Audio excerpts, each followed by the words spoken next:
It might be hard to believe, but Black Friday, a little more than 2 weeks away. Getting the best price on holiday gifts is every shopper's goal, but sometimes it takes a little negotiation, especially when it comes to expensive items. 7 Eyewitness News reporter Ed Riley showing us how you can make ends meet by snagging some great deals on jewelry.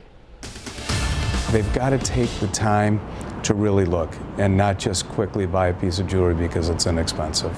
Jewelry has been the gift of choice for centuries, and with the holidays just around the corner, there will be plenty of buyers looking to impress their loved ones with something that sparkles and shines. But what if you don't know much about jewelry? How can you make sure you're getting the right piece at the best price? Jeffrey Zimmer is president of Reed's Jewelers. He said the most important thing is to do research ahead of time. And today the internet's really our best friend because it gives people the opportunity to educate themselves. Set a budget and talk with a jeweler about the person you're buying for. It's important to tell them what they like, what type of jewelry they're wearing now, what they wear, what their fashion sense is. Buffalo used to be the jewelry hub of the country. Now the internet has plenty of options, but Zimmer said you really need to see and feel what you're buying first. If it feels light, if there's not a lot of sparkle in the diamonds or the gemstones, you know the quality's not as good as it could be. Reed's makes a lot of its own jewelry, and prices can run from a couple $100s to tens of thousands of dollars.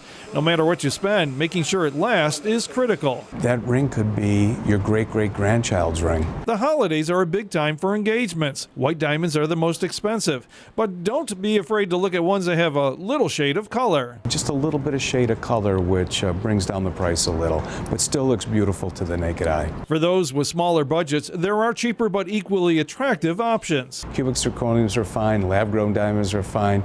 It's whatever somebody's price point is. Return policies are an important consideration. Even Jeffrey Zimmer has made a few jewelry mistakes for his wife. I didn't want to be embarrassed taking it back all the time, and really that's what was happening to me. Having a recipient fill out a store wish list can make it easier for the buyer. It did for Zimmer.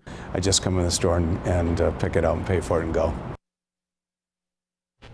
Now, returning jewelry bought on the internet can be a hassle. That's why Jeffrey Zimmer recommends finding a local jeweler that you trust and one that accepts returns. And in case you're wondering, Reed's has a 10-day return and a 30-day exchange policy. Okay, so I've got to ask, are there actually that many returns? Yes, Zimmer said you would be surprised. Even really, really expensive jewelry gets brought back. Wow. That's why it's really important to know what you're doing. And often we hate to say it, it's the guys that didn't do the research or communicate what their loved ones wanted. Okay, gentlemen. Want to make those